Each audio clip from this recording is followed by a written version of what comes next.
मंगलम भगवान वीरो मंगलम गौतमो गणी मंगलम कुंद कुंदाद्यु जैन धर्मोस्तु मंगलम सर्वमंगल मांगल्यम सर्वकल्याणकारकम प्रदानाम सर्वधर्माणाम जैनम जयतु शासनम।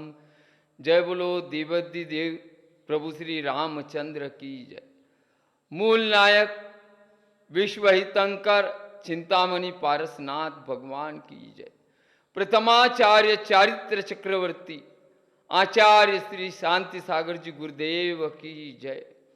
मुझ जैसे कंकर को पत्थर को भगवान का रूप प्रदान करने वाले मेरे शिक्षा गुरु दीक्षा गुरु प्रज्ञाश्रम सारस्वताचार्य पूज्यपाद श्री देव नंदी जी गुरुदेव की जय। जैन धर्म की जय। आज दिनांक 16 अगस्त 2022 मंगलवार का दिवस, भाद्रपद कृष्ण पंचमी। आज का लघु कथाओं के माध्यम से धार्मिक ज्ञान, इसका 16वां दिवस। आज फिर हम एक नवी लघु कथा एक छोटे दृष्टांत के माध्यम से बताएंगे। कथा का शीर्षक जीवन के 2 पुण्य। जीवन में आए हैं तो हमें पुण्य कर्म करना ही पड़ेगा। इसके लिए हमारे जीवन में भी पुण्य का महत्व बहुत बड़ा होता है। एक विद्वान साधु थे।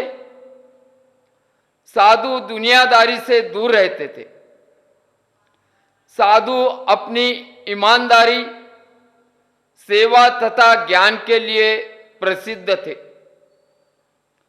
एक बार साधु पानी के जहाज से लंबी यात्रा पर निकले थे। साधु ने यात्रा में खर्च करने के लिए पर्याप्त धन साथ में लिया था और एक हीरा संभाल कर रख लिया था। यह हीरा किसी राजा ने साधु के ईमानदारी में प्रसन्न होकर, साधु के ईमानदारी से प्रसन्न होकर उसे भेंट दिया था। साधु उस हीरे को अपने पास न रखकर किसी अन्य राजा को देने के लिए ही यह यात्रा कर रहे थे। पानी के जहाज के यात्रा के दौरान साधु की दूसरे यात्रियों से भी पहचान हुई। साधु यात्रियों को ज्ञान की बातें बताता था। अब उसी पानी के जहाज में एक लालची कपटी फकीर भी यात्रा कर रहा था। फकीर ने साधु को नीचे गिराने के हिसाब से, नीचे दिखाने की मंशा से साधु के साथ नजदीकियां बढ़ाई। एक दिन बातों बातों में साधु ने फकीर को विश्वास पात्र नेक आदमी समझकर अपने पास के हीरे की झलक दिखला दी। उस फकीर को और लालच आ गया। फकीर ने हीरे को हथियाने की योजना बनाई। आज ऐसे ऐसे साधु, ऐसे ऐसे फकीर देखे जाते हैं, क्या हम किस पे विश्वास करें? साधु साधु पे विश्वास नहीं करता, फकीर फकीर पे विश्वास नहीं करता। अब फकीर ने रात को जब साधु सो गया, फकीर ने साधु के झोले को तथा साधु के वस्त्रों को पूरा हीरे के लिए ढूंढ डाला, लेकिन फकीर को ना फकीर के साधु के झोले में और साधु के वस्त्र में हीरा मिला। दूसरे दिन फकीर ने दोपहर के भोजन के समय साधु से कहा, साधु महात्मा, आपके पास इतना कीमती हीरा है, आपने उसे संभाल के रखा है ना, संभाला है ना? साधु ने अपने झोले में से हीरा, उस हीरे को निकालकर फकीर को बता दिया, देखो यह हीरा मैंने इसी झोले में रखा है। हीरा देखकर फकीर को बड़ी हैरानी हुई। हीरा कल रात को झोले में क्यों नहीं था? फकीर ने आज रात फिर से हीरे को मिलाने के लिए, पाने के लिए कोशिश करनी मन में पसंद की। फकीर सारा दिन तो काट लिया, सारा दिन फकीर के मन में वही हीरा और आंखों के सामने वही हीरा। फकीर को अब दूसरी कोई चीज नहीं दिख रही थी।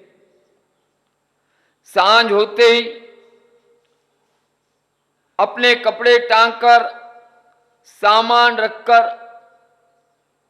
स्वास्थ्य ठीक नहीं कहकर जल्दी सोने का नाटक फकीर ने कर लिया।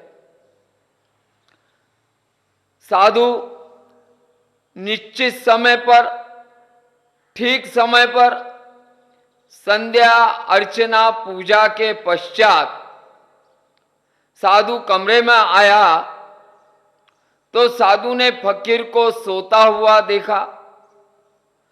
साधु ने सोचा शायद आज फकीर का स्वास्थ्य ठीक नहीं है, इसलिए फकीर जल्दी सो गया होगा। साधु ने भी अपने कपड़े तथा झोला उतार कर टांग दिया और साधु सो गया। आधी रात को फकीर ने उठकर फिर साधु के कपड़े तथा साधु का झोला झाड़ झाड़ कर देखा, फिर भी फकीर को हीरा नहीं मिला। फकीर हैरान हो गया।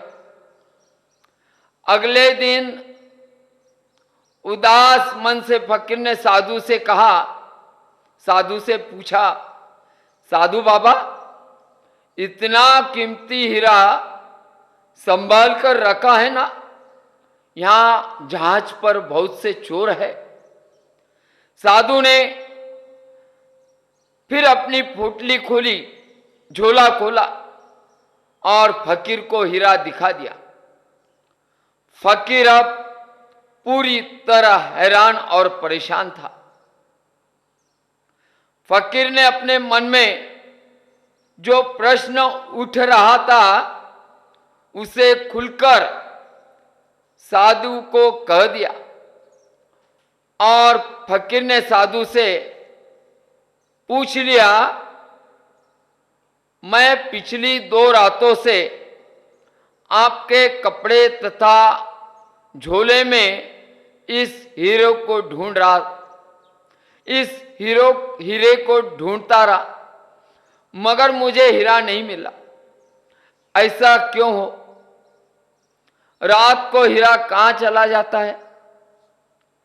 साधु ने फकीर के तरफ एक बार देखा और साधु फकीर को बता रहा था, मुझे पता है तुम कपटी हो, तुम्हारी नियत इस हीरे पर खराब है और तुम हीरे को हर रात अंधेरे में चोरी करने का प्रयास कर रहे हो। इसलिए पिछले 2 रातों से मैं अपना यह हीरा तुम्हारे ही कपड़ों में छुपाकर सो जाता था और सुबह तुम्हारे उठने से पहले तुम्हारे वस्त्रों में से इस हीरे को निकाल लेता था। साधु ने फकीर से फिर कहा, मेरा ज्ञान कहता है व्यक्ति अपने भीतर नहीं झांकता, ना ही ढूंढता, व्यक्ति दूसरों में ही सब अवगुण तथा दोषों को देखता है। तुम भी अपने कपड़े कभी नहीं टटोलते थे और मैं रात को हीरा तुम्हारी कपड़ों में रख देता था। साधु की यह बात सुनकर फकीर के मन में और ज्यादा ईर्ष्या और द्वेष उत्पन्न हो गया। अब फकीर मन ही मन में साधु से बदला लेने की सोचने लगा। फकीर ने सारी रात जागकर एक योजना बनाई।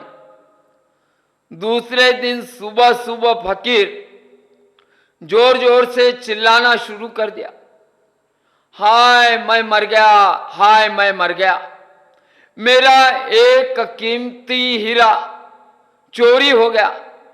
और फकीर जोर जोर से रोने लगा। अब जहाज पर अन्य यात्री फकीर के पास आ गए। यह देख पानी के जहाज के कर्मचारियों ने भी फकीर से कहा, तुम घबराते क्यों हो? जिसने भी चोरी किया होगा वह यहीं जहाज पे होगा। हम हर एक एक की तलाशी लेते। यात्रियों की तलाशी शुरू हो गई। जब साधु बाबा की बारी आई तो जहाज के कर्मचारियों और यात्रियों ने साधु से कहा, साधु बाबा आपकी क्या तलाशी ली जाए? आप पर तो अविश्वास करना ही अधर्म होगा।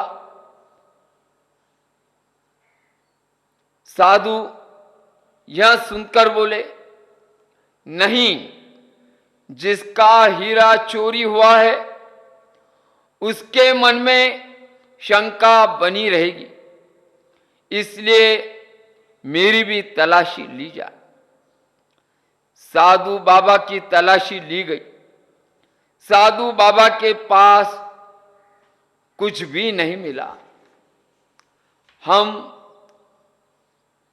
बात बताना चाह रहे हैं इस दृष्टांत के माध्यम से, इस कथा के माध्यम से, कि साधुओं के ऊपर, फकीरों के ऊपर आज भी हम विश्वास कर लेते। यदि मेरे भूतकाल के बारे में सत्कर्मों के कारण विश्वास कर भी लेते तो भी मेरी ईमानदारी और सत्यनिष्ठा इस पर कुछ लोगों का संशय बना रहता।